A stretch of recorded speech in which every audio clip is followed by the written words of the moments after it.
Kaya nga huwag nyo kakalimutan yung mga times na kinikilig kayo sa partner nyo. Yung mga times na kinikilig kayo sa langga nyo. Kinikilig ka pa rin ba, langga? Oo, lalo na pag marapaparami yung inom ko.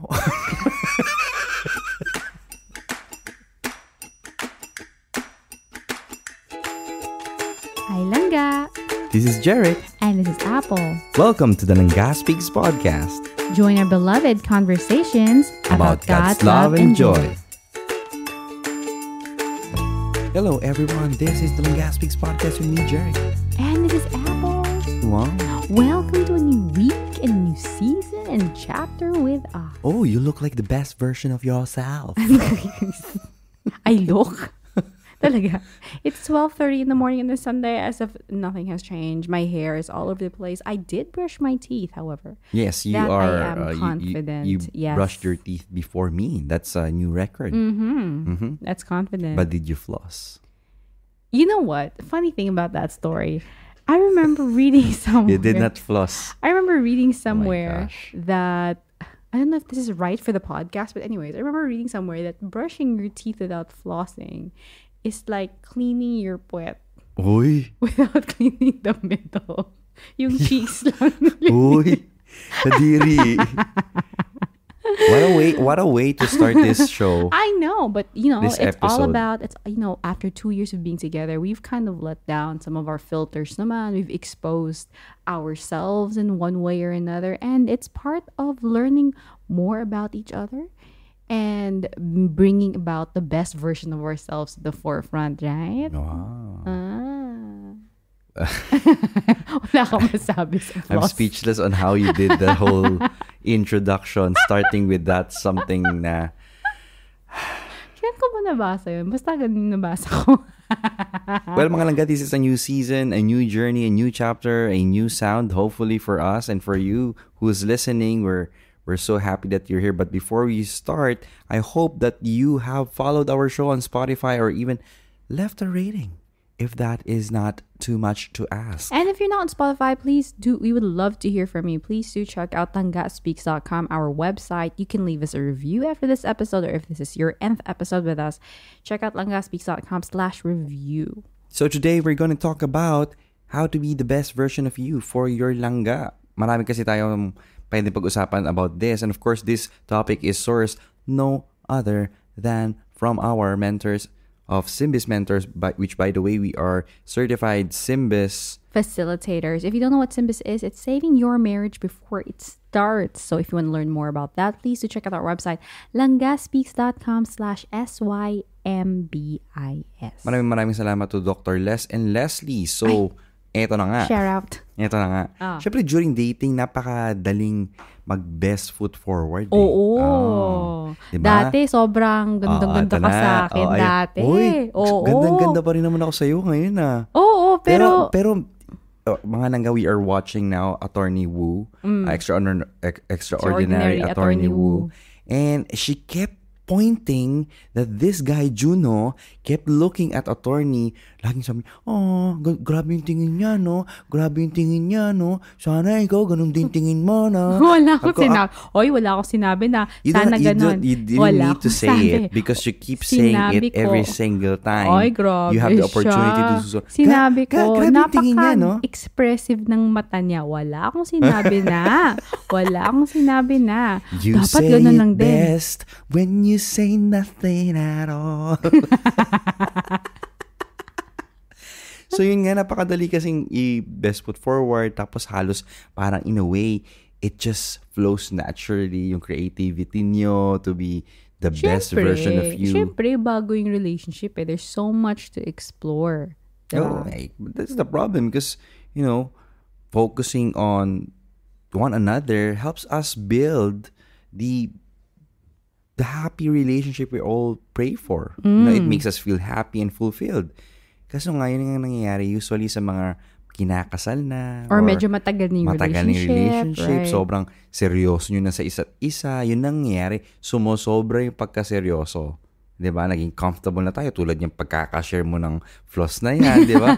Sometimes we find ourselves giving less of our best to our langga. Maybe sometimes we could think na is it really worth it? Total, kami naman forever. I mean, we might as well, right? Umuo naman ako. Oo, umuo naman siya. Naging, we unconsciously entered into an area of complacency, right? And it's something na kahit naman may mga anak o wala, mahirap naman ng ganun na your relationship will just fall into the drowsiness of complacency. Yes. Yun nga, nasabi mo yung sa mga anak. You know, when that happens, yung focus ng isa na pupunta lang sa anak. Or naging scapegoat niyo yung mga anak niyo. Ay, oo. To settle for less. Oo. Sabihin natin, hindi ko pa kaya mag-date kasi inisip ko yung mga bata, sino mag-aalaga, mga ganon. Ikaw ba yan?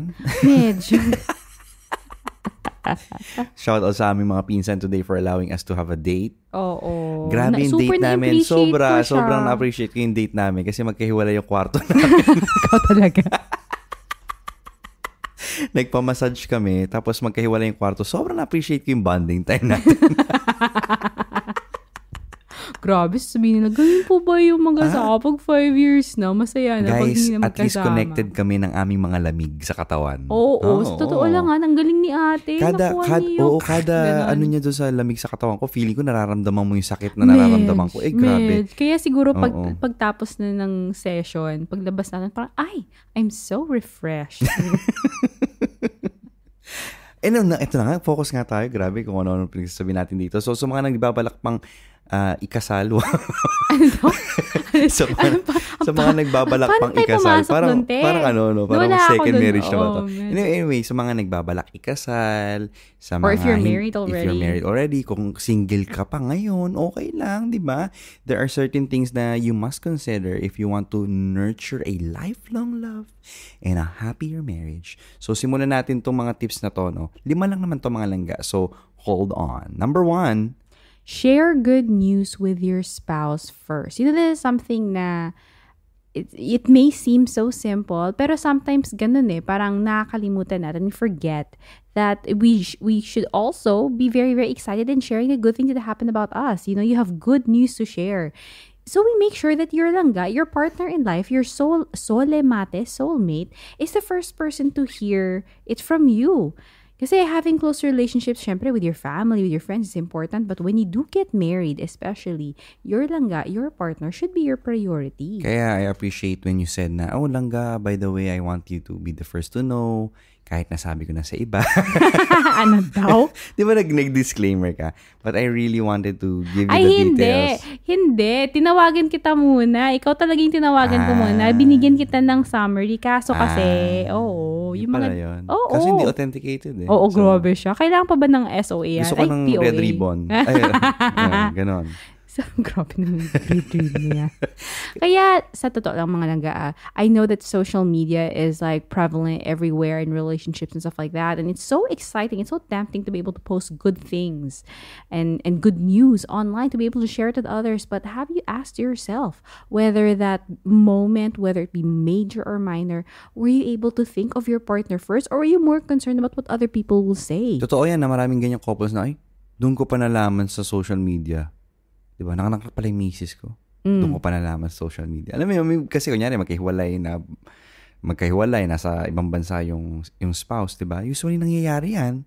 At saka yung mga major news, nakakarating muna sa mga kamag-anak bago dun sa partner nila. True. So, it makes a difference na you let your spouse know, you let your langga know first. Kasi one beautiful thing about marriage is that you have someone by your side that who can celebrate the happy times with you, regardless kung maliit man yan o malaki. Learn how to share it first to your langga. Yeah, actually, recently, I saw this one clip of this reality show. It was a Korean reality show, and they were having a conversation with a couple, and the couple was saying something like this. Sabi daw nila na it's really important to marry someone who you can communicate with. Nag-English sila in HR. Tapos Oo. And then sabi daw, more than Penyusanim. Ito yung maganda. Nasa totoo lang, when I was watching that clip, na-touch din ako kasi sabi daw niya, more than anything else, you have to be able to communicate and understand each other. Someone with whom you can share your innermost thoughts. If you meet someone who doesn't get embarrassed while sharing deep thoughts, then you shouldn't let that person go. Yung naalala ko talaga when I was watching that clip. Tapos, naisip ko talaga silang ganun is, ikaw, naisip kita. Kasi, it really reached a point na it was so, I felt... let go. Oh, syempre. Alam mo naman, nahanap na kita eh. Hindi, nahanap mo na ako. Pero yung the safety and the security in knowing na even my deepest, kahit random man siya o hindi, the moments of pensiveness, kaya ko siya isabi sa'yo. And I know that you will be there. Salamat lang. Oo. Ano mean thank you sa Korean? Ha? Kamsahamnida. Number 2 is clear away distractions. Yan. Alam nyo, kami mga langga, very focused kami sa isa't isa. Bago nga kami nag-record, nanonood pa kami 2 episodes. Oy, grabe siya. 1.5. Kasi yung kalahati, kaninang hapon pa. Imbis na nag-record mag-prepare na para makatulog kami na maaga. Ginawang excuse na kailangan daw patulugin muna yung mga bata kahit na naka 1.5 episode na tayo. Pero ito mga langga, especially when you're with your partner, especially when you have a moment na kayong dalawa, clear away the distraction. It doesn't mean just turning off the TV or putting down your phone for a few seconds. Kasi kahit naman wala yung phone mo, kahit naman na wala yung TV, pero yung attention mo wala sa partner mo, di no point din. You might as well just take your phone and just stay on it, right? It means kasi to be able to clear away distractions, pati mental. Yung focus mo is really on your partner. Nararamdaman mo yan sa akin minsan, kahit wala akong phone sa paligid. Pero alam ko, yung mata mo kung saan napupunta. May iniisip akong malalim. Mga bodum, mga fellow, mga ganyan. Grabe ko naman. Wala naman ako mga yun. Meron pala ako pabina. Sabi ko wala pa tayo doon. Wala Grabe pa ka ba? naman mo ang mga langga. By the way, salamat sa ating langga na si Elvin. Ay, oo. Kasi, thank you, Elvin. Singit ko Isang lang dito. Post lang yun, Isang post lang yun kasi sabi ko, meron kasi akong ginagamit na espresso. Nagpabebe ka lang, ha? Meron akong espresso glass sa opisina. So, wala pa akong pangkape. So, na double walled. So, sabi ko, pwede po mong magpabaso po tayo na malaki. May nagpadala po tayo. Kaya may baso ka sa atin. na. Elvin from Australia, maraming salamat sa buymeacoffee.com/langga. That's buymeacoffee.com/langga. You really gave me clarity. So sobrang clear nga. Kita ko na yung kung ano yung na-brew niya that day. Pero mga langga, if you're a task-oriented person, more than a people-oriented person, this will really help you in focusing back to the partner that you've chosen to be with for the rest of your life. Because what will happen is, when you're able to clear away these distractions, you're able to give the best of yourself. Yung attention mo, yung mind mo, yung puso mo, yung will mo to be able to be there for your partner. 'Cause you bring out the best in me like no one else can do. Kantayin natin yung mamaya. Ay ba? Ganun. Okay lang. I-review lang natin kasi hindi ako confident. Mali nga yung tone ko ngayon. Depende. Kung may time. But anyway, sometimes kasi it's just a difference in personalities. Diba? Langga, minsan kasi magkaiba lang kayo ng personality. Oo. Yung isa nga kasi pwedeng task-oriented. Yung isa people-oriented. So, medyo nagkakaroon kayo ng misunderstanding because of that. Pero the idea of clearing away distractions, no matter what your personality style is, if you know that your partner is your priority in life, you will do whatever you can in order to focus that moment on your partner. Kaya kailangan pag-usapan nyo, langga, katulad natin, nag-usap kami noon, paano ba yung clarity na gusto mo? Diba? Paano ko ba mapaparating sa iyo that I am fully in attention? Like you have my attention 100%. How can I prove it to you? Kasi even if I say na, yes langga, I'm listening, minsan hindi siya naniniwala na nakikinig ako. Kasi yung kamay niya may hawak pa ng iba or yung mata niya kung saan napupunta. Malalaman mo naman. Kasi especially nagtatanong ka naman kung kailan ako nagpo-pour over. Ito mo tinitignan ko yung weight tsaka yung time, di ba? Tsaka ako magtatanong. Sige. Nasa bloom face ako. Sige na, tanggap ko na yung mga excuses mo. Sige na. Pero mga langga, it's okay. It's okay to have moments. It's okay to have practice. You know, that's what life is all about in order to become the best version of yourself. Pero here's where communication is really, really important because in this clear, transparent, two-way communication between the two of you, you're able to let your spouse know where your heart is at that moment, which will be really, really helpful in reducing away chances ng heartache, ng resentment, ng frustration sa isa't isa. Pwede kasi yan, again, tinatago nyo lang sa isa't isa hanggang sa sumabog na lang one day. Wag nga masyadong martir. Diyos ko. Kaya nga number 3, kailangan, para hindi sumabog, number 3 is you create moments of tenderness. Try a little tenderness.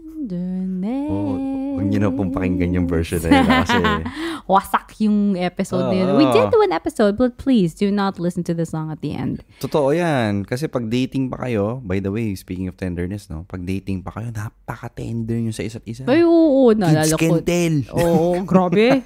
Naalala ko talaga dati yung paghawak ng kamay paghawak ni Jeric ng kamay ko, medyo nag-tremble pa siya. 57 seconds ko nga lang kaya. Ay, wag mo masyadong spoiler.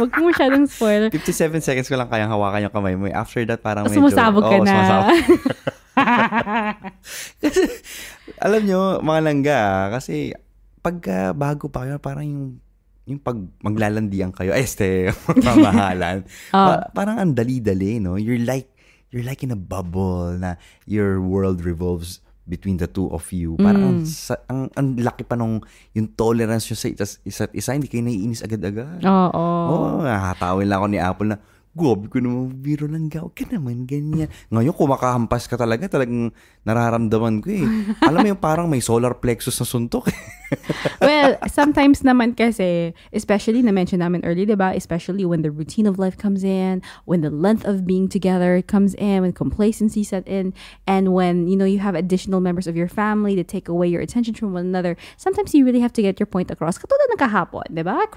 Akala ko talaga, yung mga moments of tenderness, automatic yun. Pero hindi, you really have to put an effort. Katulad kahapon. Nandun kami sa bahay ng mga pinsan namin. Tapos nanonood kami sa TV kasi naglalaro yung mga bata. A rare chance yun, mga langga ha. Nanonood kami na maaga pa. Tapos sakto, sobrang lamig ng AC. Nagsabi talaga ako, langga, malamig. Instead of being tender, ito naman kasi, na-expectan ko lang talaga Na-expect ko yung konting yakap, kukuha siya ng blanket, tapos i-cover niya ako. Sabi niya, malamig ba? Sige, patayin mo yung AC. Hoy, hindi ko sinabi yun Aray ko. Fake news ka lang Ang ginawa ko, kinuha ko yung blanket. Tapos binlangkitan kita. Anong ginawa mo? Binlangkitan mo yung sarili mo. Hindi. Sarili mo muna. Inaasar kita noon. Hindi. Pero... Binlangkitan mo yung sarili. Malamig nga, no? Tapos you covered yourself. Nakakainis. Langga Binlagyan kita ng blanket, tinanggal mo. Kasi sabi mo, hindi mo magets, kailangan yakapin mo muna. Kasi ako, mga langga, sinabi ko na sa kanya. Mali sinabi mo, hindi kita pinatayo para patayin yung AC. Ano ka ba? Creative license yun sa pagkukwento ko. But basically, the idea is, mga langga, even when you love each other and you've been together for a while, you also still have to make effort to create these moments of tenderness. Love me tender, love me sweet. Ay, true.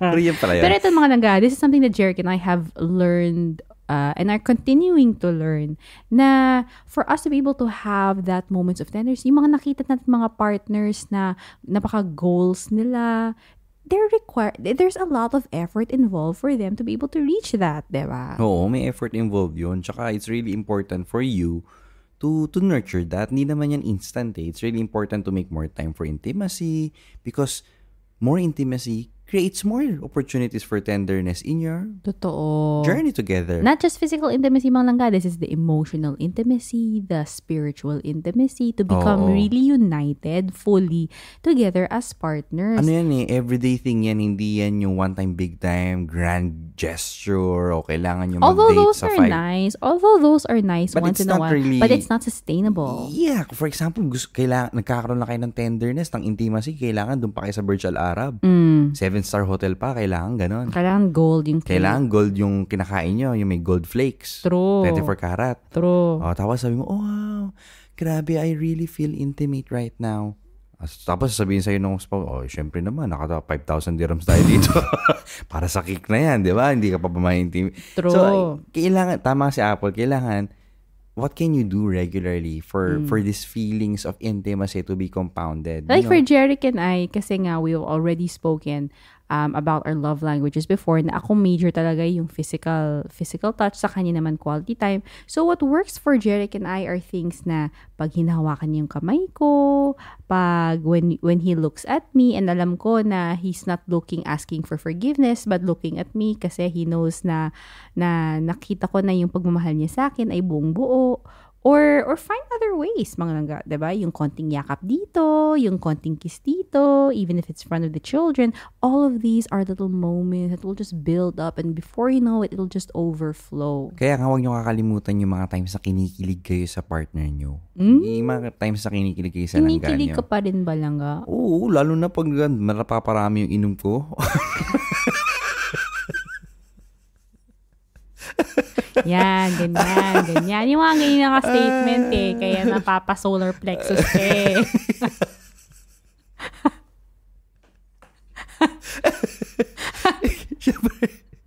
Kaya napapa-solar plexus ka Huwag nga ganyan. Hindi, sinasabi ko lang naman. Sa totoo lang mga langga, ilang beses ko na siya sinapak dahil sa mga ganyan mga statement. Yung naghahanap ako ng konting tenderness. Pero I really married a man who really can't stop making me laugh. Sa totoo lang, natatawa naman talaga ako, pero minsan talaga. Minsan wala sa timing. Minsan wala sa timing. Yung parang tenderness nga, hindi tawanes, Hindi, diba? kasi sinasabi ko na sa mga langga, huwag nila kalimutan yung mga moments of kilig. Kasi dyan kayo huhugot Ano yung naramdaman ko nun? Paano ba ako kinilig nun? Yun. Malalaman niya na uminom pala siya ng large iced tea. From McDo. na-ice na. Na-ice kasi. Hindi naman tayo binabayaran ng ano na yan. Okay lang kasi na-ice siya, naiwan siya sa freezer. Ganyan. Anyway, yun nga mga langga. Remember what makes your langga light up. Don't forget about it kasi that's where your point of reference would be. Number 4. Number 4 is listen to your spouse's heart. Listen ano to yung your tunog heart. ng puso ng partner mo? Kay Jeric, bub bub bub bub add to cart. Bub bub add to cart. Uy.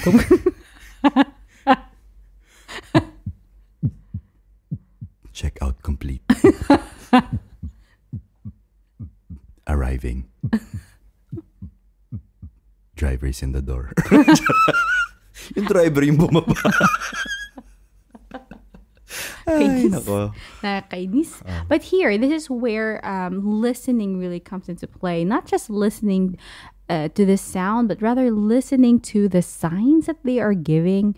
Nagpapabebe ba ng extra yung partner mo? Sorry na lang siguro ka. hindi mo napapansin. Di ko Baka kasi napansin nakukulangan siya ng tenderness Sorry at that particular time. Or matagal na kayong, naging sweet patuti? Kainis. Baby, ang tagal na nung last moment ng sweetness nyo, Ay, di ba? malito yung pagbasa ko. Sorry. Oo. Di ba, ang tagal-tagal na ng mga moments na yun. Oo. So, nagpapansin ba talaga? Or ang tagal na ng mga ganun. May gap na. Kaya siguro napapansin na rin ni Langga if kung medyo napapabebe na ako sa kanya ng konti, okay. It's been a while since there was a Korean series that we watched together. Over. Mga Langga, context na pinuwit. Talagang pinush niya, hanggang 3 a.m. na kami natulog kanina. As if hindi ka naman nag-enjoy kasi 1 week hindi tayo nanood. Over ka. 1 week kasi hindi tayo nanood, no? Yeah. Pero kasi I know it's also difficult to hear when you haven't been giving your spouse the attention, when it's difficult to hear from your spouse na hindi mo na ako masyadong pinapansin. Yeah, ganyan-ganyan kaya nasasaktan ako minsan Kahit na harmless yung ginagawa mo. Hindi, kasi ganun talaga yung nararamdaman ko. Grabe ka. Pagkatapos ko. Uyang mo. Pagkatapos ko.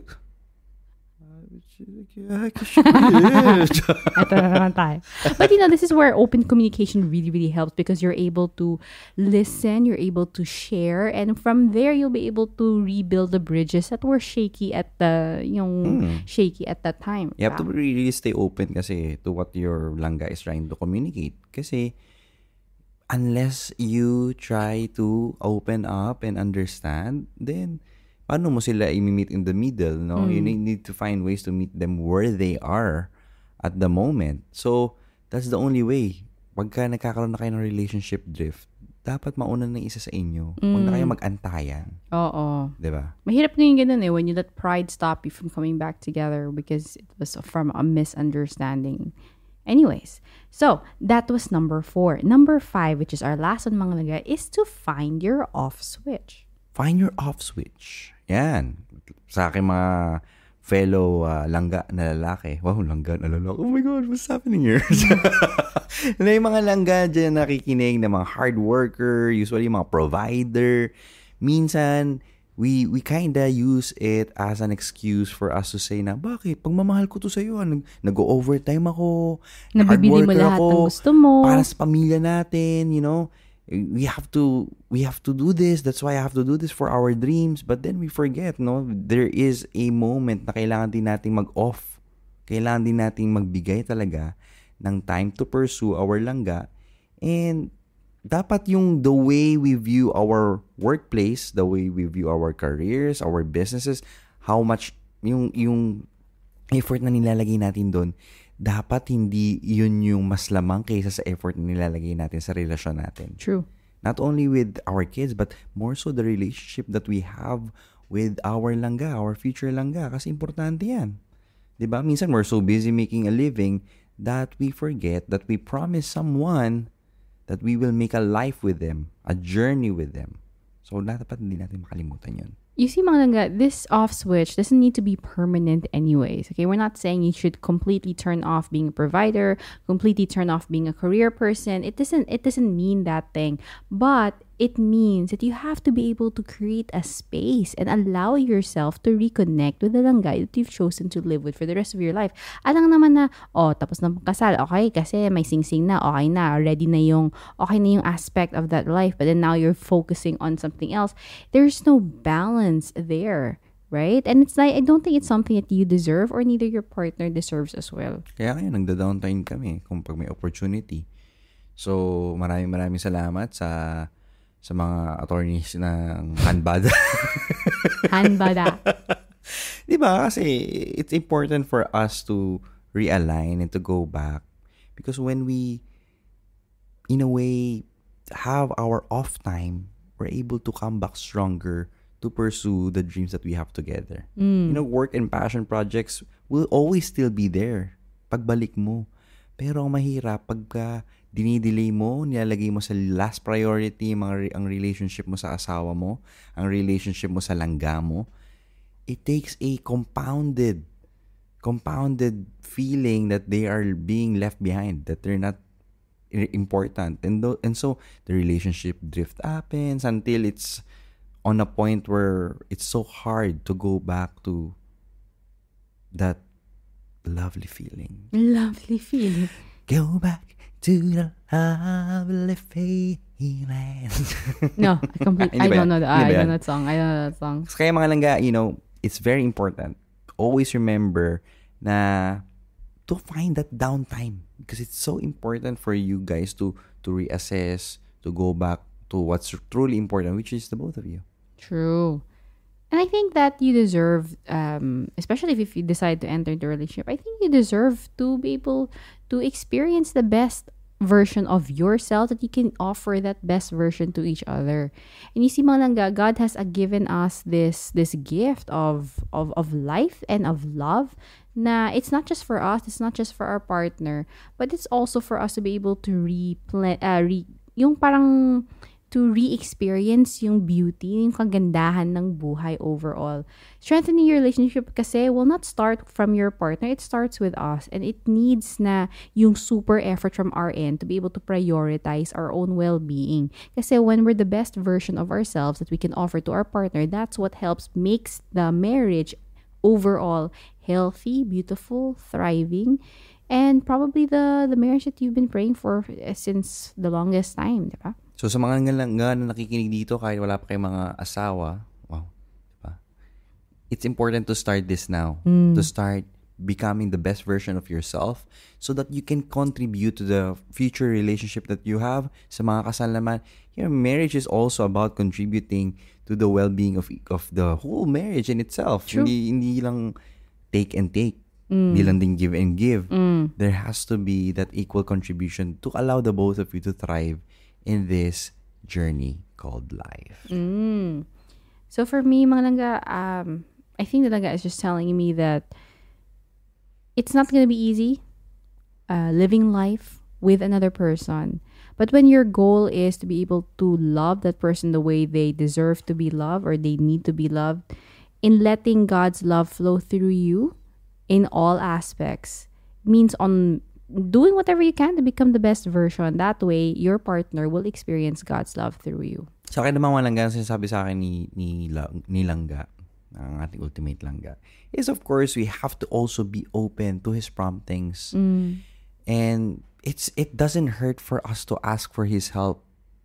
Ask the Holy Spirit for help, for you to be open, to be more open to your spouse, and for your spouse to do the same to you. True. Na maging open din sila.